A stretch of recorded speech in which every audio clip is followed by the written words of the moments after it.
Hello, today I'm going to talk to you about my mother's life. I'm Dannis Cole, and my mother was Maggie Eloise Cliatt Spaeth.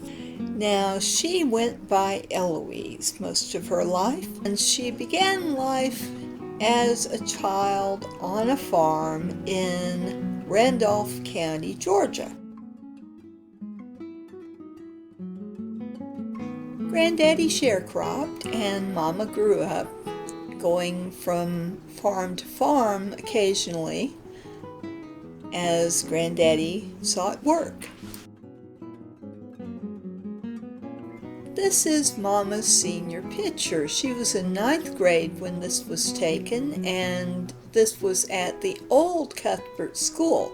They built a new high school, and she graduated from it in 1937.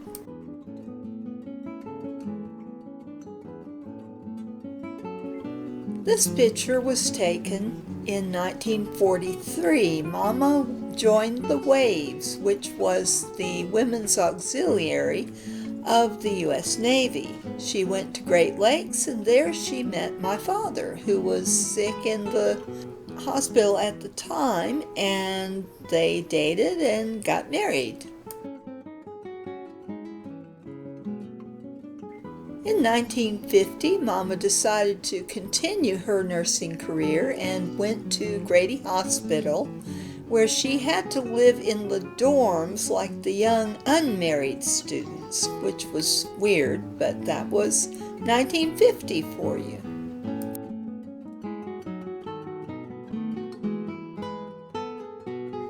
However, Mama got pleurisy and had to quit nursing school, so in the meantime, when she recovered enough, she went to Southern Tech to try to help Dad with his dream of opening a radio shop. He ended up teaching there for 14 years.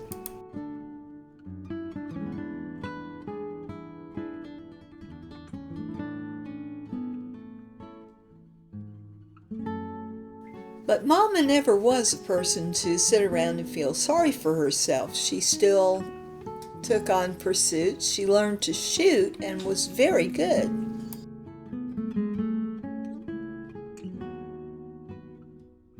But her real passion was writing. Finally, in 1972, she landed a position at the Gainesville Daily Times as a stringer.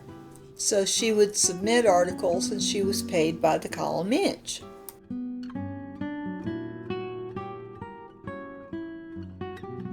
It was really an exciting time for me.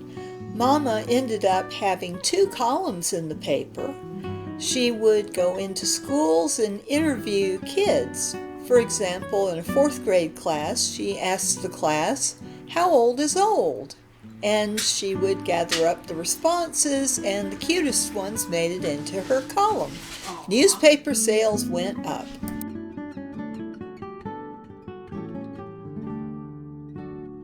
We did all sorts of things. Here Mama is at an air show interviewing the pilots.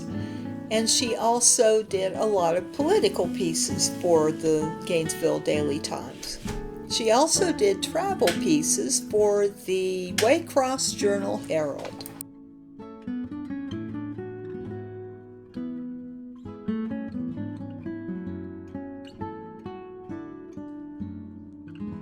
Mama really enjoyed getting ideas for her columns, and sometimes they came from very unexpected places.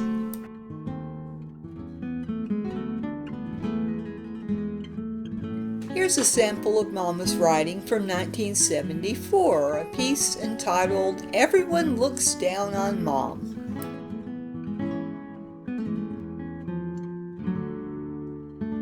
By Eloise Cliatt Spaeth, Times District Staff.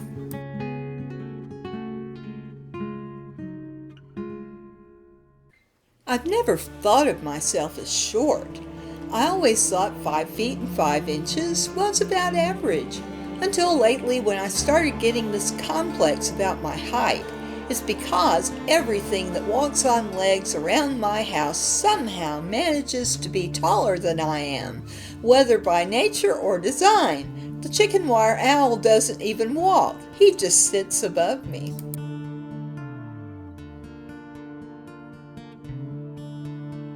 It seems like somebody or something is always looking down on me. Men I don't mind. My husband's just over 6 feet, and after several decades, it's a natural thing to look up at him. My son-in-law towers above me too, and I don't even hold it against him.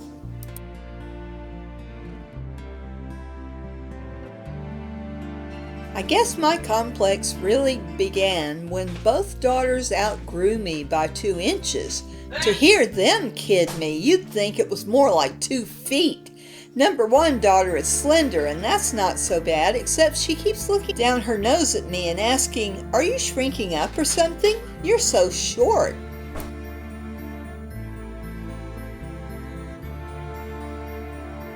Number 2 daughter is not only taller, but she outweighs me by about 30 pounds. My weight varies from 101 to 102, depending on whether I jump up and down on the scales or not. I find that I'm continually grateful that she's past the spanking stage. I don't know how I'd go about turning her over my knee. She'd break it. She grins like a Chessy cat as she looks down at me and says, "Gee, you're short," in the way that only a 15-year-old can say it, like I've got some sort of disease or something.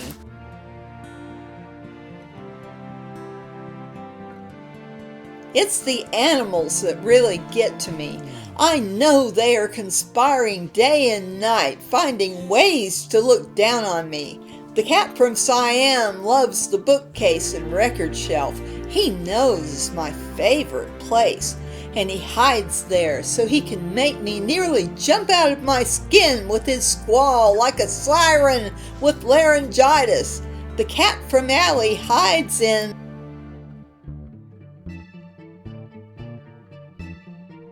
closets, and he roars like a lion. I keep feeling like there's a jungle beast in my house just waiting to pounce down on me when I'm least expecting it.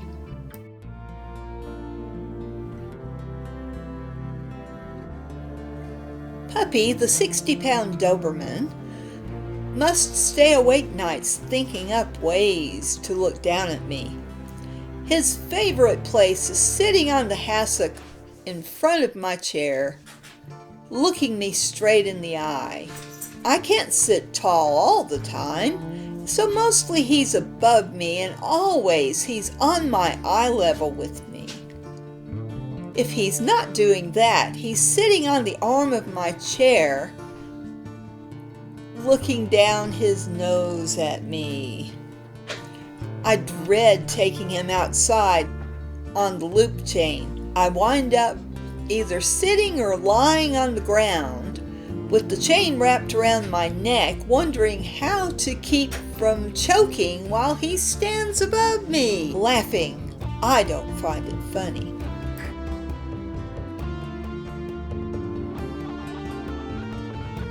I don't find the huge chicken wire owl with teeth and big blue eyes funny either. He's one of 15-year-old's art projects, and he has to sit on the hutch.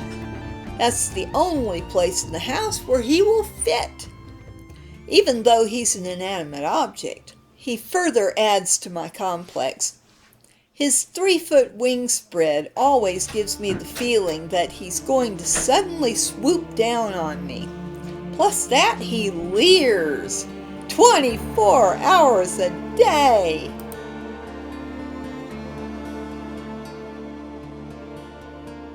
It isn't enough that he's there, but I had to go up to the school and bring him home in my car. He wouldn't fit in the back seat, so he had to ride in the front seat with me. I put on my dark glasses and slid down in the seat so maybe nobody would notice. If you think having an owl for a passenger won't make you the center of attention, just try it.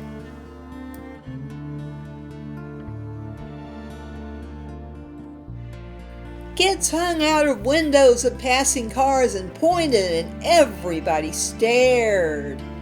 One woman laughed out loud. Every time I stopped at a traffic light or stop sign, he rocked back and forth on his springy wire feet. A friend pulled up alongside and asked, "Do you always have an owl riding with you?" "Well, doesn't everybody have owls with toothy grins and springy feet riding with them?"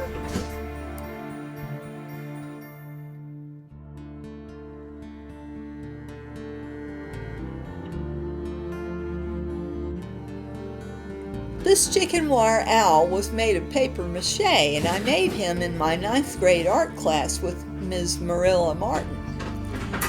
And I thought it'd be funny to make an owl with teeth. You don't expect that. Well, when it was time to take him home, I decided, "Hey, Mama, let's put him in the front seat and see what happens." Oh boy!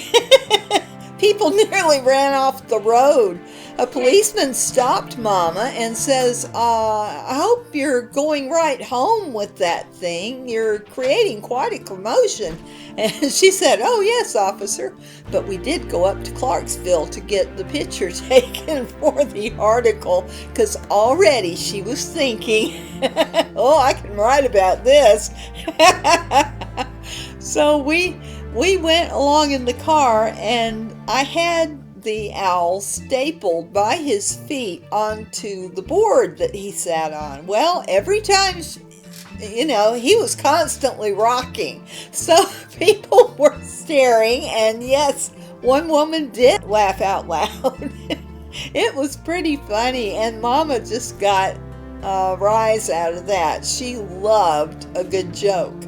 So we had people laughing all over Cornelia and Clarksville, because we drove all the way up to Clarksville, which was about 9 miles, to get the photograph, because Mama was just learning her 35 millimeter camera, and she wasn't really confident of her skills yet. She got to be very good with it, so she got a professional to take the picture. I will always remember that day as so much fun. I missed Mama so much, but at least I have this article to remind me of her great sense of humor.